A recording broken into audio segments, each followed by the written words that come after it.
সাবেক ভিপি ঢাকা বিশ্ববিদ্যালয়ের নূর হক নুরুর উপরে কি পরিমাণ পৈশাচিক হামলা হয়েছে,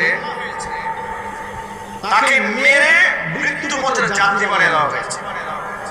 ভিপি নুরুল হক নুরু তার বর্তমান রাজনৈতিক কলাকৌশল কিংবা তার কিছু বক্তব্যের ব্যাপারে এদেশে সচেতন অনেক নাগরিকের বিরোধ রয়েছে, থাকতেই পারে। সে রাজনৈতিক দৃষ্টিভঙ্গি নিয়ে তার জবাব দেওয়া হবে, কিন্তু স্বৈরাচার পতন এবং ফ্যাসিস্ট পতনের ক্ষেত্রে তার যে ভূমিকা সেটা অনস্বীকার্য। জীবনের ভূমিকা, জীবনটাকে বাজি রেখে ভূমিকা রেখে রাজপথে সে ঝাঁপিয়ে পড়েছে। জুলাই আগস্টের বিপ্লবের মহানায়কদের মধ্যে অন্যতম মহানায়ক হচ্ছে ভিপি নুরুল হক নুরু। ঠিক আছে বলে আমি তার দলের রাজনৈতিক নেতাও না, কর্মীও না, সমর্থক, কিন্তু ইনসাফপূর্ণ বক্তব্য দিচ্ছি।